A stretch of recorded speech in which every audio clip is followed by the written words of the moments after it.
kali ini kita akan membahas masalah graf yang lainnya terkait dengan masalah lintasan terpendek.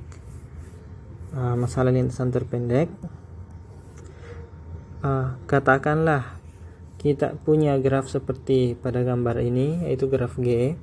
Yang dimaksud dengan masalah lintasan terpendek, kita mau membahas atau kita mau mencari kira-kira lintasan, misalnya lintasan terpendek dari S ke T. Katakanlah kita mau mencari lintasan dari S ke T, kira-kira lintasan mana yang terpendek, dalam artian sekarang kita mendefinisikan bahwa panjang lintasan adalah jumlah dari bobot sisi-sisi yang termuat di lintasan tersebut.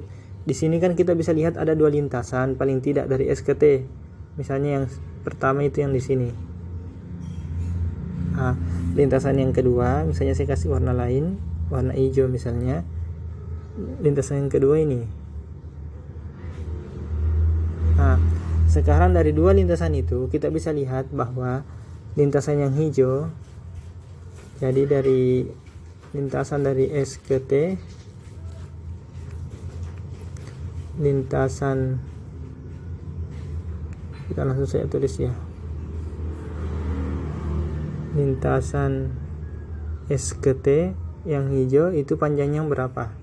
Berarti panjang lintasannya adalah bobot sisi SU. Bobot biasanya disimbolkan dengan W, berarti W sisi SU ditambah W sisi U4 U2 ditambah bobot sisi U2T. Sekarang bobot sisi SU adalah 3, bobot sisi U4 U2 adalah 1, bobot U2T adalah 2, maka jumlahnya ini adalah 6, seperti itu. Sekarang bagaimana dengan yang merah, lintasan yang merah? Jadi lintasan yang merah itu lintasan S ke T, itu berarti bobot dari sisi SU1, ini tadi U berapa ya? SU4 ini tadi, ini U4. SU1 ditambah bobot dari U1 U2 ditambah bobot dari U2T. Sekarang SU1 itu bobotnya 2, U1 U2 itu bobotnya 4, U2T itu bobotnya 2, berarti jumlahnya ini ada sebanyak, ini tadi 6, ini 8. Maka tentu di sini kita bisa katakan bahwa yang lebih pendek adalah yang hijau, lintasan yang hijau. Maka kita katakan bahwa di sini kan cuma ada dua lintasan, maka kita katakan langsung lintasan dari S ke T. Maka kita katakan lintasan terpendek dari S ke T adalah yang warna hijau, yang panjangnya berapa itu? Panjangnya 6, yaitu dari mana? Yaitu lintasan S ke U1, kemudian U1 ke U2, kemudian U2 ke T, seperti itu. Inilah yang dimaksud dengan lintasan terpendek. Tentu ini mudah karena grafnya cukup sederhana atau sangat sederhana malah. Sekarang bagaimana kasusnya kalau misalnya ternyata kita punya graf yang lebih ruwet atau lebih ribet daripada ini? Itu yang selanjutnya kita akan pelajari di metode yang namanya algoritma Dijkstra. Inilah algoritma yang mempermudah. Berikut kita berikan algoritmanya. Berikut ini algoritmanya. Jadi algoritma Dijkstra itu pertama langkah, ada di sini 5 langkah, tapi kan ini nanti akan yang berulang jika belum ketemu ke titiknya.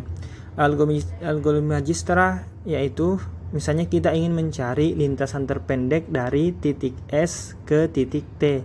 Jadi ini mencari lintasan terpendek S ke T. Jadi itu yang kita mau cari. Bagaimana cara memanfaatkannya? mencari standar pendek dari S ke T. Caranya pertama, misalkan kita memisalkan atau menandai atau bisa dikatakan melabeli S dengan lambda S. Jadi kita kasih label si S dengan lambda S ini sama dengan 0 karena dia titik pertama. Jadi ceritanya ini kita bisa baca sebagai panjang lintasan dari titik S ke titik X sendiri, kan tentu 0 hasilnya. Dan untuk semua vertex dari yang lainnya selain S, jadi untuk semua V yang bukan S, tandai dengan tak hingga. Ini artinya karena kita belum menemukan, artinya kita belum mencari panjang lintasan dari S ke V, jadi kita asumsikan dulu dia tak hingga. Kemudian kita misalkan suatu himpunan T adalah titik V, adalah himpunan V. Jadi kita misalkan S adalah V. V di sini adalah himpunan vertex dari graf. Jadi kalau misalnya ini graf G yang kita cari, V di sini adalah VG. Itu maksudnya himpunan vertex yang kita cari. Himpunan vertex dari graf yang kita mau cari lintasan di dalamnya. Kemudian vertex lainnya kita anggap nilainya itu tak hingga semua selain si S ini sendiri. Jadi tak hingga semua labelnya. Kemudian langkah kedua, misalkan U adalah vertex di T. Jadi ini perhatikan, ini vertex di T, di mana lambda U-nya atau labelnya U itu adalah yang minimum. Jadi tadi kalau misalnya S ini 0 yang lainnya tak hingga, berarti yang pertama menjadi U adalah S sendiri. Kan jelas dia yang 0 yang lainnya tak hingga. Seperti itu. Kemudian step 3, jika ternyata U-nya sudah sama dengan T, maka kita berhenti. Kita sudah berhenti, selesai pekerjaan kita di sini. Jika U-nya sudah sama dengan T. Kemudian jika belum, kita lanjut ke step 4. Setiap sisi E yang terkait dengan U, katakanlah terkaitnya dengan U itu adalah titik V ini. Jadi setiap sisi E UV yang terkait dengan U, jika V adalah elemen T dan lambda V itu lebih besar daripada lambda U ditambah bobot E, bobot UV tadi ini, maka kita ubah nilai dari lambda V menjadi lambda U tambah omega W. Seperti itu. Jadi misalnya tadi S-nya yang ini. Berarti yang terkait dengan S ini adalah U1 dengan U4 kan? Berarti kita punya S itu terkait ke U1, terkait juga ke U4. Sekarang kita tinjau. Di sini kan dikatakan lambda V, jika V elemen T, anggaplah ini semua masih elemen T. Jika V elemen T, lambda V sama lebih besar dari lambda U tambah W. Sekarang lambda U-nya, ini kan awalnya lambda U1 itu nilainya tak hingga. Label pertamanya. Lambda U2 nilainya juga tak hingga. Sekarang kita cek. Lambda U1 tak hingga, bagaimana hubungannya dengan lambda S tambah bobot dari sisi yang menghubungkan SU1 berarti kan? Berarti lambda S-nya berapa? 0. Bobot WU, bobot dari SU1 adalah 2. Berarti ini kan lebih besar karena ini kan tak hingga. Berarti kita ganti sekarang lambda U1-nya ini berubah menjadi, tadinya kan tak hingga.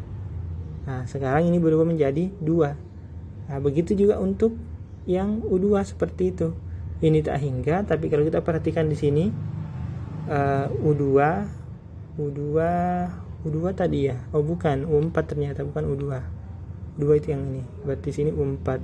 U4 itu berarti lambda S ditambah bobot SU4, bobotnya 3, lambda S-nya 0, berarti 3 nanti. Berarti ini nanti berubah menjadi 3, seperti itu. Itu maksudnya. Sekarang semua sisi yang terkait dengan S dikasih begitu, dibuat seperti itu. Jadi kalau ada 5 sisi yang ada 5 titik yang berhubungan dengan S, atau kita bisa katakan ada 5 sisi yang terkait dengan S, maka 5 juga titik yang kita cari label barunya. Seperti itu. Kemudian langkah selanjutnya, yang kelima, ubah T menjadi T kurang U. Jadi T-nya sekarang dihapus U-nya yang tadi. Jadi sekarang T-nya dihilangkan S-nya. Nanti kelihatan di contohnya. T-nya dihilangkan S-nya. Jadi tadinya kalau misalnya ini T-nya adalah, misalnya ini tadi berapa T-nya? T-nya awalnya ini adalah titik S, U1, U2, U3, U4 sampai T. Tapi kan yang minimum tadi U-nya adalah S. Berarti ini dicoret. Maka di step ke-5, step 5 kita peroleh T-nya nanti adalah dikurangi S. Jadi T-nya sudah tidak ada S-nya, berarti T-nya adalah U1, U2, U3, U4, T. Ingat, T itu adalah himpunan titik atau himpunan vertex di graf G. Seperti itu langkah kelima. Kemudian setelah itu kembali ke langkah 2. Jadi setelah ke langkah 5 ini kembali ke langkah 2 ini. Seperti itu caranya. Saya kira cukup bisa dipahami mungkin caranya. Kita lanjut nanti ke contohnya.